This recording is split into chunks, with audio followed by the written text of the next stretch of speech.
செய்தி. ஆம்ஸ்ட்ராங் உடலுக்கு பகுஜன் சமாஜ் கட்சியின் தேசிய தலைவர் மாயாவதி தற்போது நேரில் அஞ்சலி செலுத்தி வருகிறார்.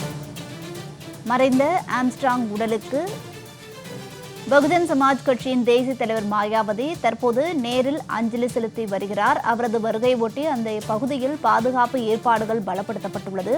ஆம்ஸ்ட்ராங் உடலுக்கு பகுஜன் சமாஜ் கட்சியின் தேசிய தலைவர் மாயாவதி தற்போது நேரில் அஞ்சலி செலுத்தி வருகிறார். நேரலை காட்சியை தற்போது நாம் பார்த்துக் கொண்டிருக்கிறோம். மறைந்த ஆம்ஸ்ட்ராங் உடலுக்கு பகுஜன் சமாஜ் கட்சியின் தேசிய தலைவர் மாயாவதி தற்போது நேரில் அஞ்சலி செலுத்தி வருகிறார்.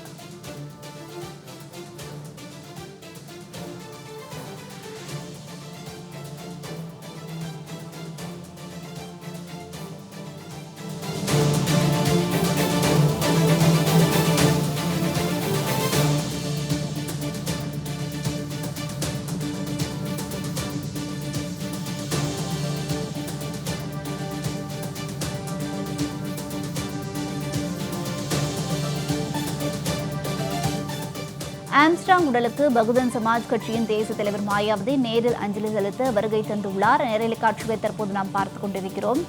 மறைந்த ஆம்ஸ்ட்ராங் உடலுக்கு பகுஜன் சமாஜ் கட்சியின் தேசிய தலைவர் மாயாவதி நேரில் அஞ்சலி செலுத்த வருகை தந்துள்ளார். நேரலை காட்சிகளை தொடர்ந்து நாம் பார்த்துக் கொண்டிருக்கிறோம். பகுஜன் சமாஜ் கட்சியின் தமிழக மாநில தலைவர் ஆம்ஸ்ட்ராங் உடலுக்கு பகுஜன் சமாஜ் கட்சியின் தேசிய தலைவர் மாயாவதி நேரில் தற்போது அஞ்சலி செலுத்த வருகை தந்துள்ளார். நேரலை காட்சிகளை தொடர்ந்து நாம் பார்த்துக் கொண்டிருக்கிறோம்.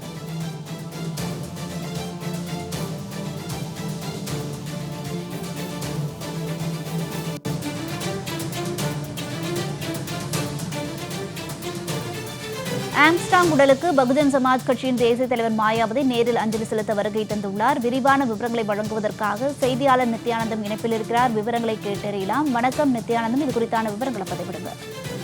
நேற்று முன்தினம் இரவு தேசிய கட்சியாக இருக்கக்கூடிய பகுஜன் சமாஜ் கட்சியுடைய மாநில தலைவர் ஆம்ஸ்ட்ராங் படுகொலை செய்யப்பட்டார். அதனைத் தொடர்ந்து தற்பொழுது பகுஜன் சமாஜ் கட்சியுடைய தேசிய தலைவர் மாயாவதி தற்போது நேரடியாக வந்து பெரம்பூர் பகுதியில் இருக்கக்கூடிய ஆம்ஸ்ட்ராங் உடலுக்கு அஞ்சலி செலுத்தி வரக்கூடிய அந்த நேரடி காட்சிகளை பார்த்து வருகிறோம். இது தமிழ்நாட்டில் சட்டம் ஒழுங்கு சீர்கெட்டிருப்பதன் விளைவாக தற்பொழுது படுகொலை நடைபெற்றிருக்கிறது என்று பகுஜன் சமாஜ் கட்சியினர் கூறி வந்தார்கள். அதனைத் தொடர்ந்து தற்பொழுது இந்த படுகொலைக்கு நியாயம் கேட்டு நேற்று முதல் போராட்டத்தில் ஈடுபட்டு வந்தார்கள்.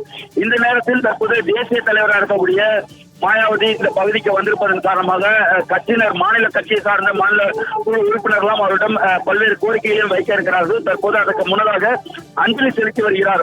மலர் வளையம் வைத்து மாயாவதி தற்போது ஆம்ஸ்ட்ராங்கிற்கு அஞ்சலி செலுத்தி வரக்கூடிய அந்த காட்சிகளை தற்போது நாம் பார்த்துக் கொண்டிருக்கிறோம்.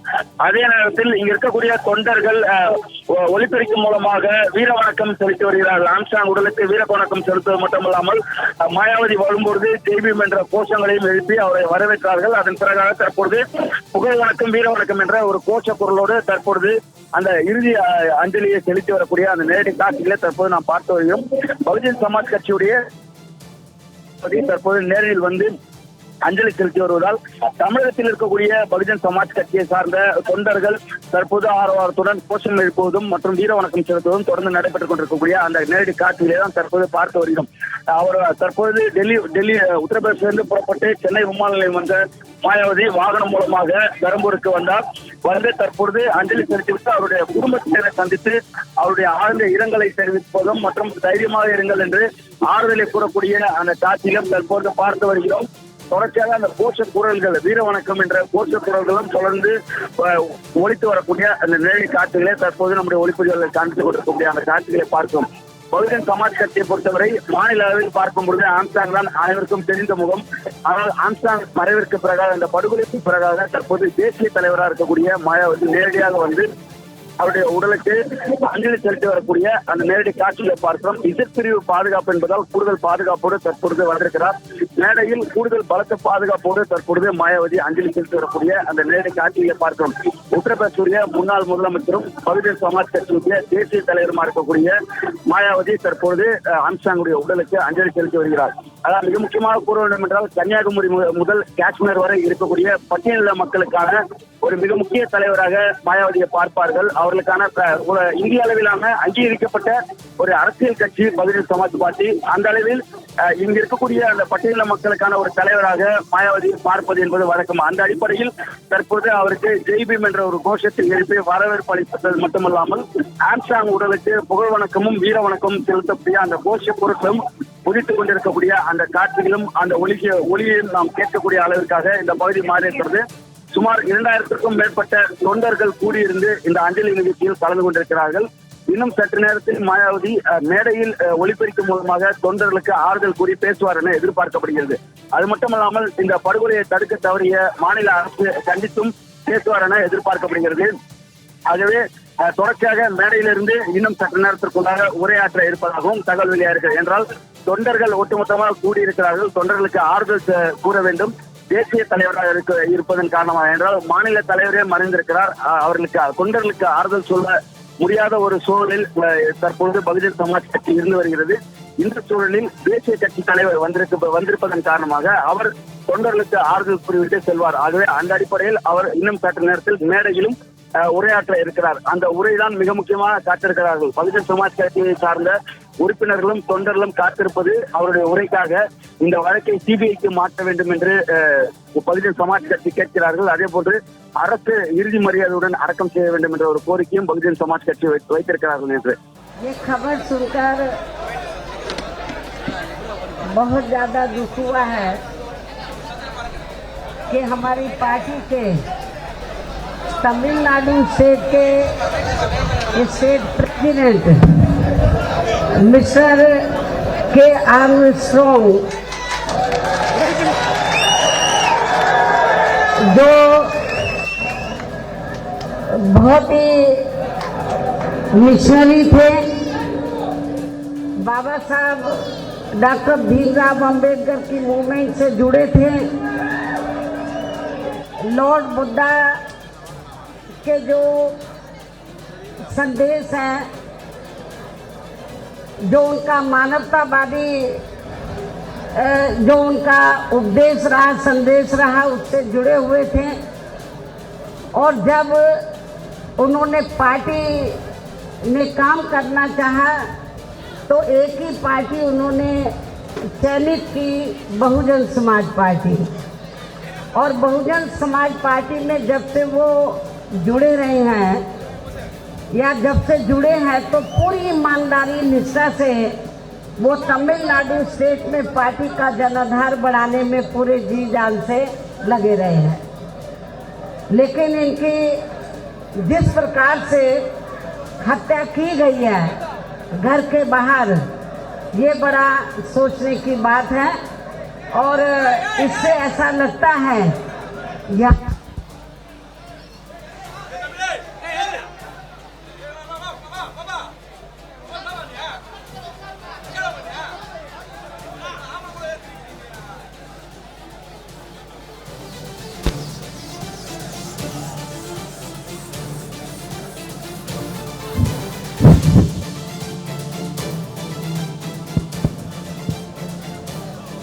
जिस तरीके से हमारे स्टेट के प्रेसिडेंट की हत्या की गई है उनके घर के बाहर, तो उससे ऐसा लगता है कि आपके तमिलनाडु स्टेट में कानून व्यवस्था नाम की कोई चीज़ नहीं है। और इतना ही नहीं, मुझे ये भी मालूम हुआ कि जिन्होंने हत्या की है अभी तक वो असली जो अपराधी है वो पकड़े नहीं गए हैं। केवल खाना पूर्ति के लिए कुछ कर लिए हैं, असली अपराधी अब नहीं पकड़े गए हैं।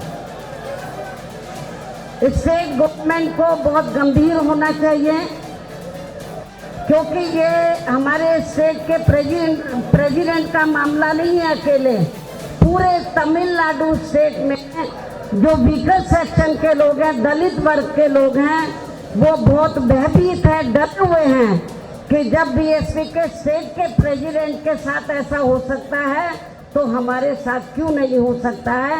ये बड़े गंभीरता से सोचने की बात है। इसलिए मेरा यहाँ की जो स्टेट गवर्नमेंट है तो उनसे ये कहना है, यहाँ के मुख्यमंत्री से खास तौर से, कि उनको लॉ एंड ऑर्डर तरफ ध्यान देना चाहिए। और जो वीकर सेक्शन के लोग हैं, दलित वर्ग के लोग हैं, उनके सुरक्षा का ध्यान रखना बहुत ज़रूरी है। और जिस तरीके से शाम के वक्त आकर इनकी हत्या की गई, तो मुझे तो ऐसा लगता है कि ये अब तक यदि सरकार गंभीर होती तो जो असली अपराधी अब तक पकड़े जाते, लेकिन असली अपराधी अभी तक नहीं पकड़े हैं। इसलिए हम स्टेट गवर्नमेंट से ये चाहेंगे कि आप हमारे जो स्टेट के प्रेसिडेंट रहे हैं वो नहीं हमारे बीच में रहे, तो आप न्याय नहीं देना चाहते हैं तो हम चाहेंगे कि ये मामला सीबीआई को रेफर किया जाए, ताकि जो असली अपराधी हैं तो उनका असली चेहरा सामने आ जाए, ये मालूम पड़ जाए कि इसके पीछे हाथ किसका है। क्योंकि हमें कोई, हमारी पार्टी को कोई उम्मीद नहीं है यहाँ की स्टेट गवर्नमेंट हमें न्याय दे देगी। इसलिए स्टेट गवर्नमेंट ये चाहती है कि हमारे आदमी को न्याय मिले, दलितों को न्याय मिले, तो और उनका हाथ नहीं है स्टेट गवर्नमेंट का, वो कहते हैं कि हमारा हाथ नहीं है, तो फिर आपको ये मामला सीबीआई को तुरंत रेफर करना चाहिए। और यदि स्टेट गवर्नमेंट रेफर नहीं करती है सीबीआई को, तो समझ लो इसमें स्टेट गवर्नमेंट का भी कहीं ना कहीं हाथ जरूर है, और नहीं है तो उनको सीबीआई को रेफर करना चाहिए, ताकि ये मालूम पड़ जाए कि इसमें हाथ किसका है। इसलिए इस घटना को हमारी पार्टी ने काफ़ी गंभीरता से लिया है, और हमारी पार्टी कोई चुप नहीं बैठेगी, यहाँ हमारा यूनिट भी कोई चुप नहीं बैठेगा। स्टेट गवर्नमेंट पे पूरा दबाव बनाएगा कि आप यदि न्याय नहीं दे सकते तो सीबीआई को ये मामला रेफर करें। और इनके देहांत, इनकी जिस तरीके से हत्या की गई है, मृत्यु हुई है, हमारी पार्टी काफ़ी दुखी है। हम इनको अपने श्रद्धा सुमन अर्पित करते हैं, और इस मौके पर उनके जो परिवार लोग हैं, चाहने वाले जो लोग हैं, उनसे मेरी वो भी बहुत दुखी हैं, लेकिन कुदरत से मैं यही कामना करती हूँ कि कुदरत इस दुख को सहन करने की उनको शक्ति दे, मतलब, और हिम्मत और हौसले के साथ आप लोगों को जो भी दोषी लोग हैं, अपराधी लोग हैं, तो उनको सजा दिलवाने में आप लोगों को आगे आना चाहिए, लेकिन कानून व्यवस्था को अपने हाथ में नहीं लेना है। कानून व्यवस्था का पालन करते हुए आपको ये बताना है कि जो व्हीकल सेक्शन के लोग हैं वो कानून को कभी अपने हाथ में नहीं लेते। कानून व्यवस्था का पालन करते, कानून का जो शांति व्यवस्था के साथ कानून व्यवस्था सरकार इधर उसको सही ढंग से चला, वो मेंटेन करे या ना करे, कानून व्यवस्था का वो ध्यान रखे या ना रखे, लेकिन हमारी पार्टी चाहती है कि स्टेट में कानून व्यवस्था सही हो। और हम अपने स्टेट के प्रेसिडेंट को, जो अब नहीं रहे, उनको न्याय दिलाने के लिए हमारी पार्टी के लोग कानून को हाथ में नहीं लेंगे। शांति व्यवस्था के साथ आप अपनी बात स्टेट गवर्नमेंट के सामने रखें, और मैं मीडिया के माध्यम से स्टेट गवर्नमेंट को, यहाँ के मुख्यमंत्री को मैं ये चाहती हूँ कि यदि आपका इस घटना में आपका हाथ नहीं है तो फिर आप इस मामले को सीबीआई को जरूर रेफर करें, ऐसा मेरा उनको कहना है। और इस मौके पर मैं पार्टी की ओर से विश्वास दिलाना चाहती हूँ कि हमारी पार्टी उनके दुखी परिवार के साथ है, उनके पूरे परिवार का पूरा ध्यान रखेगी। और सरकार से भी मैं कहना चाहूँगी, जिस तरीके से इनकी हत्या की गई है तो इनका पूरा परिवार भी काफ़ी भयभीत है, डरा हुआ है कि जब उनके साथ ऐसा हुआ है और उनको किस तरीके से काट के, मतलब उनकी मृत्यु की गई है, हत्या की गई है और उनकी मृत्यु हुई है, तो हम सरकार से चाहेंगे कि उनके परिवार को पूरी सुरक्षा उपलब्ध कराई जाए, उनके परिवार को हर तरीके से उनकी मदद की जाए, स्टेट गवर्नमेंट मदद करें, सुरक्षा उपलब्ध कराएं। और मैं फिर इस बात को मीडिया के माध्यम से कहती हूँ यहाँ के मुख्यमंत्री को, स्टेट गवर्नमेंट को, कि लॉ एंड ऑर्डर की तरफ आप लोग ध्यान दें। जो दबे कुचले लोग हैं, वीकर सेक्शन के लोग हैं, उनके साथ जुर्म ज्यादती नहीं होनी चाहिए। जिस तरीके से ये घटना घटी है तो आगे इसकी पुनरावृत्ति ना हो, सरकार को गंभीर होना चाहिए और जो असली अपराधी है वो पकड़े जाने चाहिए। और स्टेट गवर्नमेंट को बेहतर यही है कि ये मामला सीबीआई को इनको रेफर करना चाहिए। आप लोग सब बहुत दुखी हैं, हमारी पार्टी बहुत दुखी है और परिवार के लोग भी बहुत दुखी हैं, लेकिन अब वो हमारे बीच में नहीं रहे हैं। ऐसे में मेरा उनके साथियों से, पार्टी के लोगों से यही कहना है, तो जिस हिम्मत और हौसले के साथ वो जी जान से इस पार्टी मूवमेंट को इस क्षेत्र में आगे बढ़ाते रहे, तो आप लोग इस मूवमेंट को आगे बढ़ाएंगे। तो उनको भी, जिधर भी, अभी मैं तो अंधविश्वास में ज़्यादा यकीन नहीं रखती, लेकिन जो उनकी काम करने की जो उनकी एक चाहत थी, गरीब और मजलूमों की मदद करने की, एक एडवोकेट होने के नाते भी गरीबों की वो बहुत मदद करते थे, फ्री में उनका केस वगैरह देखते थे, गरीब होते थे, उनकी आर्थिक मदद करते थे। तो बहुत ही सुशील नेचर के, मानवतावादी नेचर का उनका व्यक्तित्व था। तो इसलिए उनके जिस तरीके से हत्या की है, हमें बहुत ज़्यादा दुख है, पार्टी को बहुत ज़्यादा दुख है। आप लोग शांति बनाए रखें और स्टेट गवर्नमेंट भी कानून व्यवस्था की तरफ ध्यान दें और जो दबे कुचले लोग हैं उनके साथ आगे जुल्म ज्यादती नहीं होनी चाहिए। और जिन्होंने भी हमारे स्टेट के प्रेसिडेंट की हत्या किया, उनको ऐसी कड़ी सजा सरकार दे। यदि आप नहीं हैं तो इस मामले को सीबीआई से को रेफर करें। तो इन्हीं चंद बातों के साथ मैं पुनः इनके परिवार को, जो स्टेट के प्रेसिडेंट अब नहीं रहे, उनके परिवार को विश्वास दिलाना चाहती हूँ कि हमारी पार्टी उनके साथ है। हर सुख दुख की घड़ी में हम उनका पूरा साथ देंगे। धन्यवाद। जय भीम, जय भारत।